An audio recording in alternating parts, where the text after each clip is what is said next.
Caitlin Clark is inevitable. Another buzzer beater as Iowa gets the win. Another Hawkeye victory. We got hoops. We got football today. Locked on Hawkeyes. You are Locked On Hawkeyes, your daily podcast on the Iowa Hawkeyes. Part of the Locked On Podcast Network, your team every day.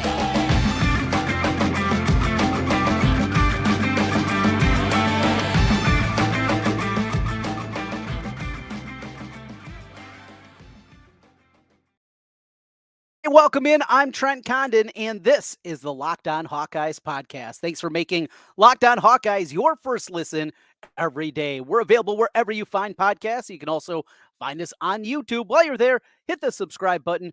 Helps us get in front of more Hawkeye fans. A busy one here today. We got instant reaction from the Iowa women in a slugfest against Michigan State, getting the walk-off winner on the buzzer beater from Caitlin Clark, another logo 3, and this one, another huge one for the Iowa Star. Men's basketball on the short end of things as they made their way up to Madison to take on the Badgers. We'll break that one down. Plus, some final thoughts from the bowl game and a look forward to Iowa football and what is next as we await the decision of what Kirk Ferentz is going to do at the offensive coordinator position. We'll break it all down today here on Locked On Hawkeyes. But we start at the top, and it was an incredible walk-off winner, the buzzer beater from Caitlin Clark, finishing with 40 points in the game and gets the one that was absolutely amazing. A play that took a while to develop in the final possession of the game. Molly Davis pounding the ball, pounding it, down to 10, down to 8,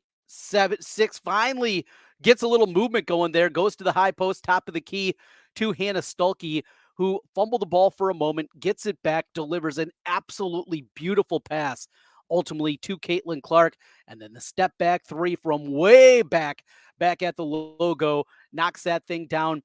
There's something about that sound on a buzzer beater when the ball's in the air, right? You're just waiting, and it's just a split second, but that anticipation, that slow wait that you have, though it's just a second before it finds the bottom of the net, that sound when it hits the bottom, absolutely incredible. She is so amazing to watch, and to see a player like her playing in the black and gold uniforms tonight, watching her ability to come up in the biggest moments. There's one thing about great players, and we've certainly seen great players here at the University of Iowa. We've seen great athletes, and it doesn't matter what sport you're talking about. You can talk about greats, and there's been plenty of them, regardless of the sport that you're looking at. But this is different. This is generational. Iowa's had recently National Players of the Year in men's basketball. They've had All-Americans all over the place in college football. They've had guys that have finished second in the Heisman about as many times as anybody in college football. Caitlin Clark is different. She will go down as the best athlete in her sport in the University of Iowa's history. That's a very long and incredibly amazing history of athletics that we've had here.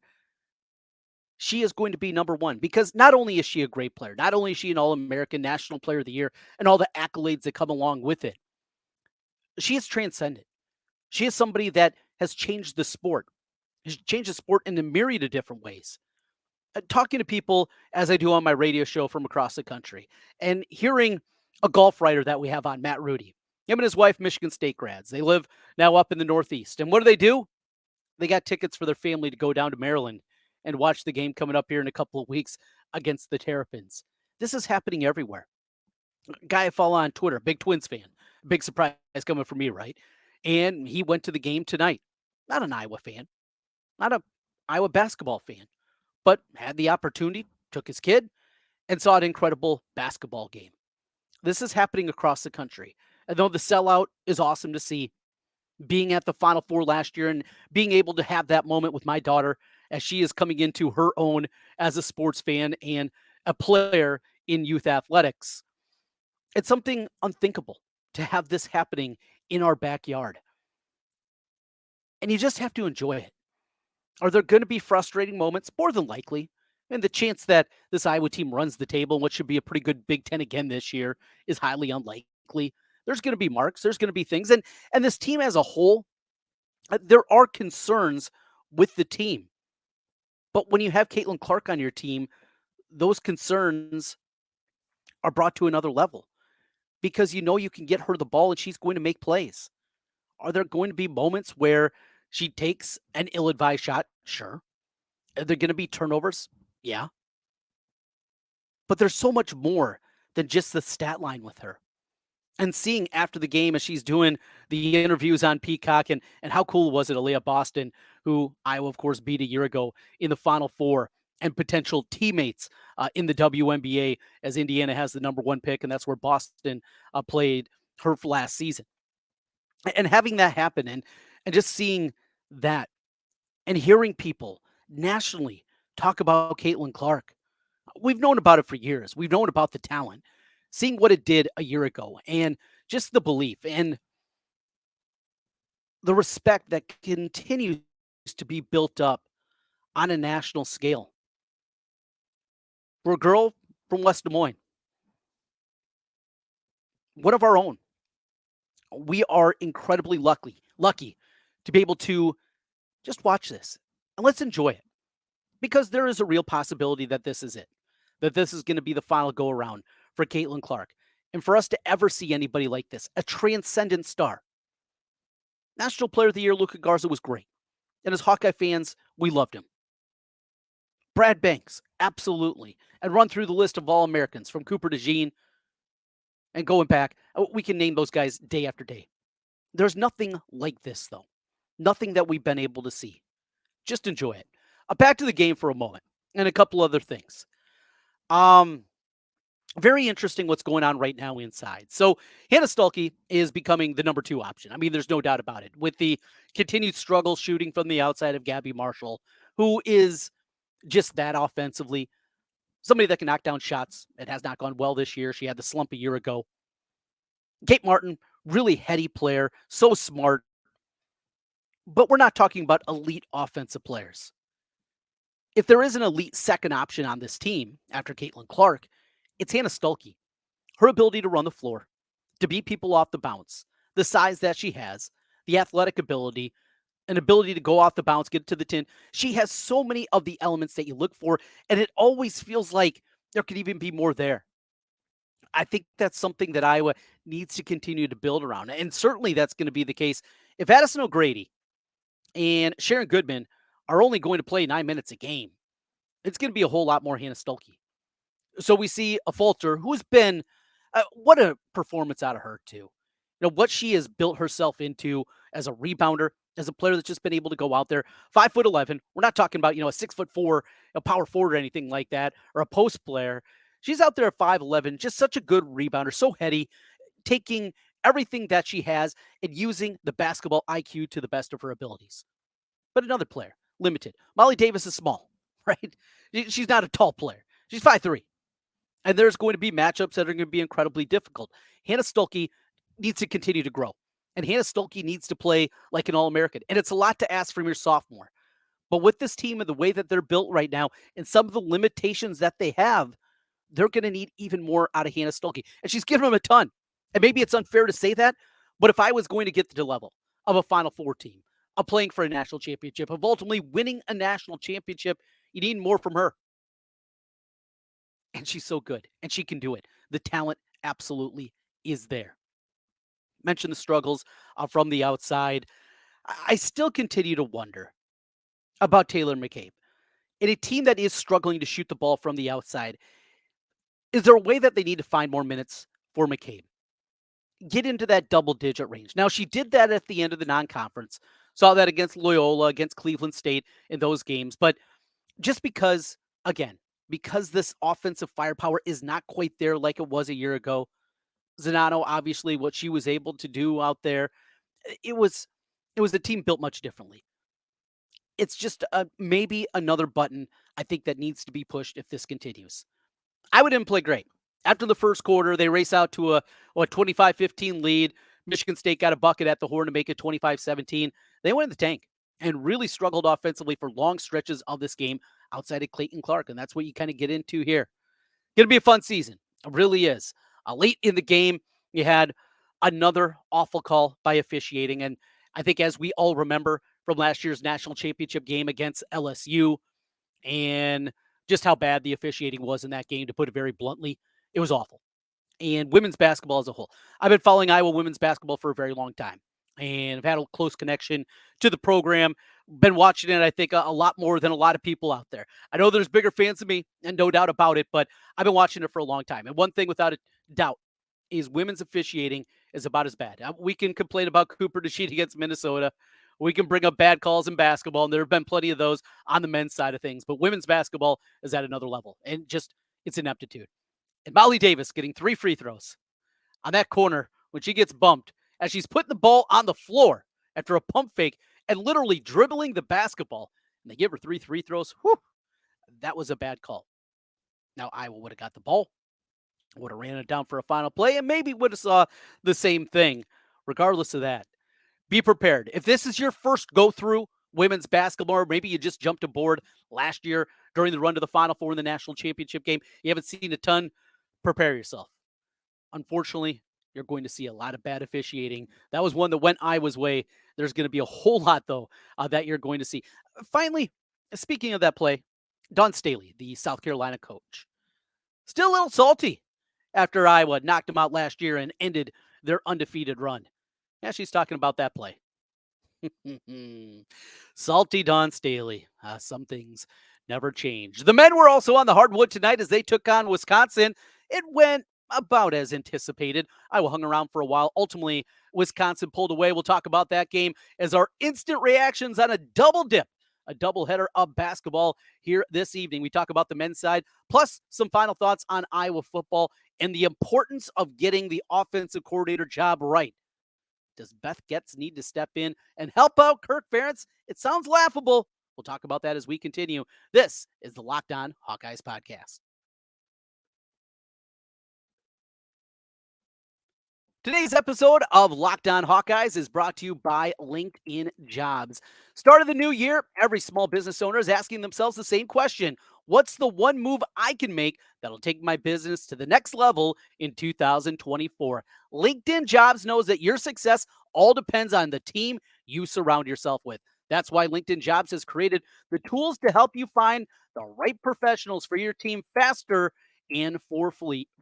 As a small business owner myself, I know the importance of this. It is incredibly difficult to find right people for your small business. You're working, feels like you're doing a million different things at one time.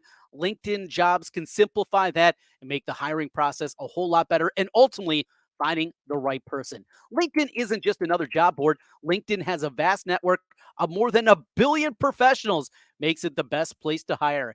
Hiring is easy when you have that many quality candidates. So easy, in fact, 86% of small businesses get a qualified candidate within 24 hours. That's why small businesses rate LinkedIn Jobs #1 in delivering quality hires versus leading competitors. LinkedIn also knows that small businesses are wearing so many hats, you might not have the time or the resources to make the right hire.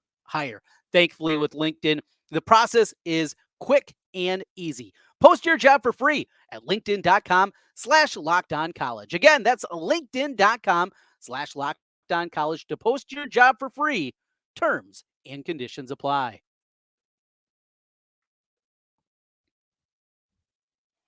Trent Condon back with you once again on the Locked On Hawkeyes podcast. Thanks for making Locked On Hawkeyes your first listen every day. Your team every day. That's what we do here on the Locked On Network. Your team, the Iowa Hawkeyes, and we get into the men's side of things. It was as expected against Wisconsin, at least for me here tonight. Didn't have real expectations this team was going to find a way to get their first Big Ten victory of the season, unfortunately. A game got off to a good start, jumped out early, 11-4 in the game. First half, you saw Peyton Sanford hitting some threes. That was good to see. Got going there. Let Wisconsin right back in, and you go into the halftime locker room tied at 32. Now, we didn't see a whole lot of Ben Krikke in the first half. He had the 2 fouls, and as we know, with Freya McCaffrey, that is an automatic benching. Also picked up his 4th foul with about 7 minutes to play in the ball game. And at the time, I was down 10. That's another thing. All right, you pick up your 4th foul. You're down 10, though, right? If you're going to come back, Ben Krikke, obviously, I believe, is going to be a part of any kind of comeback that you're going to have. And this is just another part of Freya McCaffrey that does frustrate me. I'm a Fran fan. I'm disappointed to see that this could be it, that this could be the team that he goes out on. A lot of continued rumblings about there. You look around, obviously, what his youngest son Jack went through this offseason. Just looking at Fran, you wonder if the passion is still there at the same level. Now he's still fired up, not to say he's fired up, but he looks tired. And at times, Patrick looks lethargic. You see that out there. Patrick's not the same guy that we saw a couple of years ago. And could it be something with the anxiety? Perhaps. I'm not going to sit here and play podcast doctor or anything like that and try to go down that road, but he doesn't look engaged. He looks at times to be going through the motion. We talked about the numbers, 2 offensive rebounds, playing the third most minutes this season. 2 offensive rebounds, not 2 per game, 2 total on the season. 5 fouls on the year. Looks like even more he's shying away from contact and just doesn't look comfortable out there. And it's sad to see for a guy that has obviously battled the things that he has throughout the course of his life, battling cancer as a youngster. I just can't imagine having to deal with something like that. And I talked about this a little bit last year after he was going through the anxiety break that he took. And I just think of that. You wake up and you feel a little bit off, right? And what could be going through your mind when things like that happen? And you have those health concerns that are always there, that are always lingering. I couldn't imagine living in that. But Patrick, as a basketball player, it's just not good. It isn't right now. And he shouldn't be playing starter minutes. He shouldn't be playing the third, fourth minutes on this team right now, the way that he's playing. But he's also going through it for the final time. It's the last go around. And to think that all of a sudden his dad, after giving him the minutes that he has in the past, is suddenly going to take it away is not reality. I like to live in reality. And the reality is that is not going to happen. It's frustrating. And all we can do right now, I think, is hope that he finds a way to get out of this. And the fan base is frustrated. We have not seen Fran McCaffrey obviously make that deep run in the NCAA tournament that we've been hoping for. He has got this program back to a consistent winning level, at a level that we haven't seen year after year in a very long time. But we haven't had that great breakthrough moment, and that's led to the frustration. And now when you have a down year on top of it, look, Dr. Tom had down years. And the down years, you were just also like, we knew he'd get it turned around. But because of the apathy that has set in with this fan base, you youngsters out there, I don't think you understand what Iowa basketball meant. And though I'm just a guy in my 40s, Iowa basketball in the 80s and the 90s, it was a thing. I mean, it's so hard to describe. And I talked to my nephews about this, or even talking to my kids about this, and they just can't wrap their minds around what it was and the importance of Iowa basketball during the winter months, because it's not close to that. Now, the women's team has elevated to that spot here and is going to be that throughout the course of the season. But that's what men's basketball was. It was an event every night. When they played, it was the biggest thing going. And it didn't matter what part of the state you're at. It was syndicated across the state. All the local stations had it. And Iowa basketball was hugely important. And you see the people in the stands, and you'll see that coming up. We'll see what the attendance is going to be. It's a Saturday game coming up against Rutgers at 11 o'clock. But Iowa basketball now at 0-3 in the Big Ten. I don't think this team is going to be able to pull themselves out of it. They got to win a ton of games coming up now. I mean, they got to go on a run. And Peyton Sanford maybe pushing a little bit, trying to do too much out there. Owen Freeman was outstanding. Tony Perkins, what a performance out of him too. He's just such an easy guy to root for. You just want the consistency. But you also saw during that stretch when Wisconsin, it was a 1-point game, 53-52, couple of dumb turnovers, couple of lazy passes, turned it over 14 times in the game. Can't afford that. Just can't. And it wasn't because Wisconsin was playing in your shorts defense. This is not the same Wisconsin defense that I think a lot of people think about. You look at their numbers this year, they're still good, but they're not elite. And to turn it over in that fashion, have some of those, and it got away. And a couple of those were Tony Perkins. I still maintain the time is now to turn over the point guard spot to one of the two guys. Either give Desante Bowen one more shot. He's a sophomore. And if he's still out there playing 12 minutes a game, he's still got an assist to turnover ratio at nearly 5-1. I mean, the numbers are still really good assist to turnover. He gets a little bit too deep. He's not great finishing around the rim. With more minutes, maybe more playing time, that's something that can improve. Or go with Brock Harding. One of the two. But Tony Perkins, he can help you at point, but he shouldn't be your starting point guard. He should be the guy that we saw tonight. Hey, you can facilitate, he can help out, but him off the bounce, him off the rim, couple of open shots, doing those kind of things. The pull-up jumper, that's when Tony Perkins is at his best. I want to see more Harding. I want to see more Bowen. I want to see both of those guys out there. I just keep playing Owen Freeman because that dude is a budding star.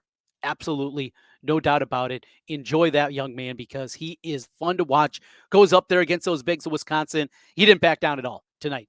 And that was great to see. When there were moments, maybe some other guys were backing down. Not the case with Owen Freeman. Really, really good performance out of him overall. Need some shooting. Need to find another shooter. Is that Josh Dix? He needs to be more aggressive too. When Dix is out there, he's got to be aggressive.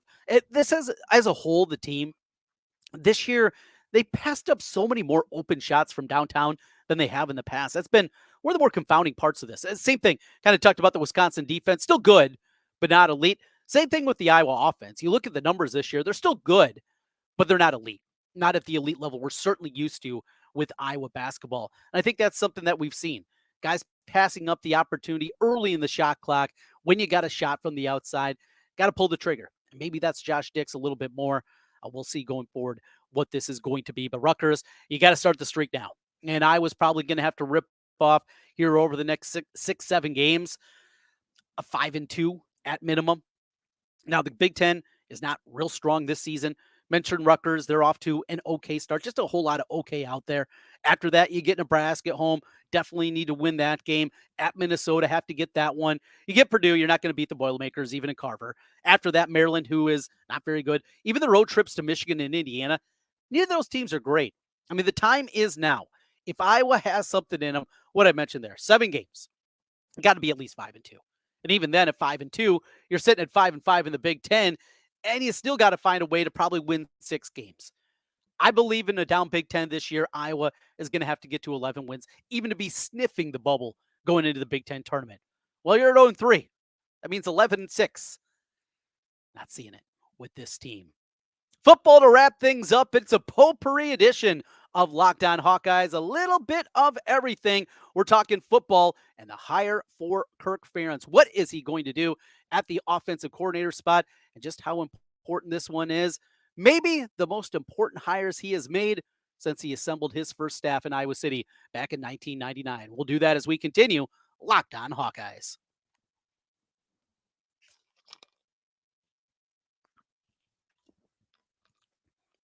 Trent Condon back with you one final time here on the Locked On Hawkeyes podcast. Thanks for making Locked On Hawkeyes your first listen every day. Well, we make our way over to football and a frustrating end of the season. Shutout in the bowl game, shutout in the Big Ten championship game, shutout in the second half against Nebraska until the field goal at the end. It's been a lot of frustration here.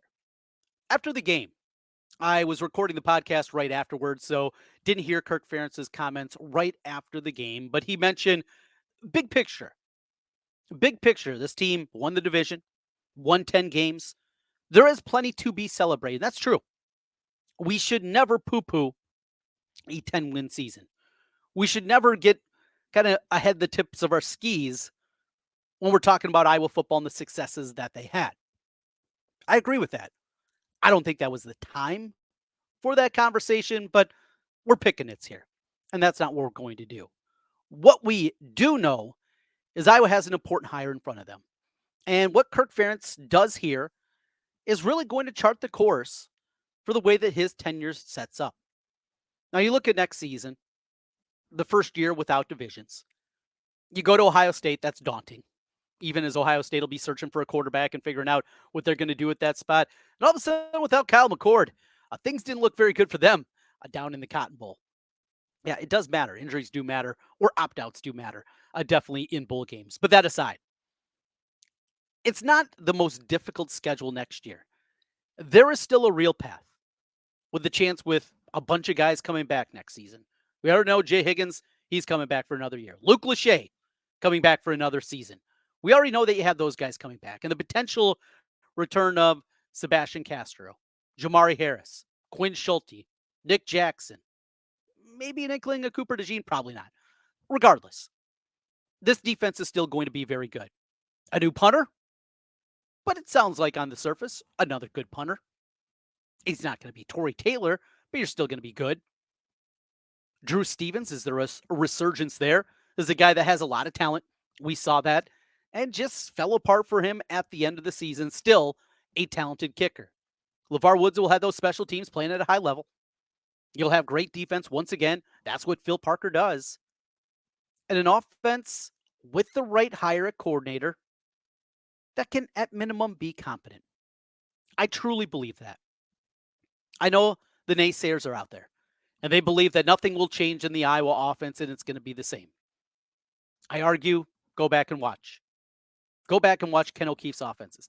They look nothing like what we saw, certainly over the last three seasons of Brian Ferentz, and really throughout the whole 7 years. Go back and watch Greg Davis. Love him or hate him, and I know there were plenty of detractors out there, myself included. It still was better than what we've seen here recently with Brian Ferentz. But they all looked different. The schemes and what they did, mostly in the passing game, were different elements. That can happen here. That can change. There is hope. Not that Iowa's going to suddenly be a top 30 offense in the country year after year, because that's not realistic. But the reality is, can this team get in, I don't know, top half, top 70? That shouldn't be that difficult. It really shouldn't. There should be a path for that to happen. But just going and hiring a buddy, going in and making an offensive coordinator hire that is just a nice cozy blanket is not the path here. I posted it earlier. Does Beth Getz need to step in? And not even step in. That's probably not even the right term. Does there need to be a conversation with the athletic director? And certainly if Beth Getz, and there's rumblings out there that the hire might become official here pretty soon, if that does happen before we get to that point, at least have some kind of conversation of what is happening here. What is going on? For a Hall of Fame coach, for a guy that has been here for 25 years, it's normally laughable. But I think there needs to be some kind of oversight. Kirk doesn't like oversight. But the reason is, Kirk would have brought back Brian this year for next season, even after as bad as it was. And even after being shut out your last 2 games of the year, there is not a doubt in my mind that Kirk would have brought his son back for another year as the offensive coordinator. And they would have pointed to the injuries, and they would have gone back to the same thing that we heard last year and the same thing that we heard the year before, and it would have been run it back one more time. A healthy season, it's going to be different. It was never different. It was never schematically different. There wasn't anything schematically that you looked at that they were trying to do after the initial scripted plays week after week. There was no adjustments. There was no ability to do things. It was looking at the sheet, let's see if this will work. There was no rhyme or reason to what they were doing. The tendencies were glaring. It was easy to see. Hands off Kirk. Maybe get a little bit of insight from some other people. Look, his Rolodex is as good as anybody out there in football, in the college landscape. He's got a lot of people that he can lean on. The time is now to do that. Lean on some of those people. Really listen to people outside of how he needs to evolve, how he needs to change. The last time Iowa was blown out in a bowl game against Tennessee, he did make change. He made change at the quarterback position, going to C.J. Beathard over Jake Rudock. That went incredibly well. Of course, they ripped off a 12-0 regular season after that season and after those changes. But there was more. He really dug in and made change. Now, as we look at it, 8 years later, is he willing to do it again? It's a little bit more difficult when you're late in your 60s. We've seen a little bit more stubbornness, I believe, lately from Kirk Ferentz. An important hire, no doubt. Thanks again for making Locked On Hawkeyes your first listen every day. We're available for you each and every day. Locked On has also launched the first ever national sports 24 streaming channel on YouTube. Locked On Sports Today. That is what it's called, Locked On Sports Today, and it's here for you 24/7, covering the top sports stories of the day with the local experts of Locked On, plus our national shows covering every league. Go to Locked On Sports Today on YouTube and subscribe to the first ever national sports 24/7 streaming channel. We'll be back with you again tomorrow. A whole lot going on. We'll dig deeper into the football side of things, those decisions coming back. Maybe we'll have some word on some potential guys coming back for another season in a Hawkeye uniform. A lot of football. We got basketball going on. Need to get back into the wrestling as well. And what happened over the weekend with AJ Ferrari. Whoo! That was something. We'll talk about that as well here in the coming days. Thanks for making Locked On Hawkeyes your first listen every day. We'll talk to you again tomorrow. Go Hawks.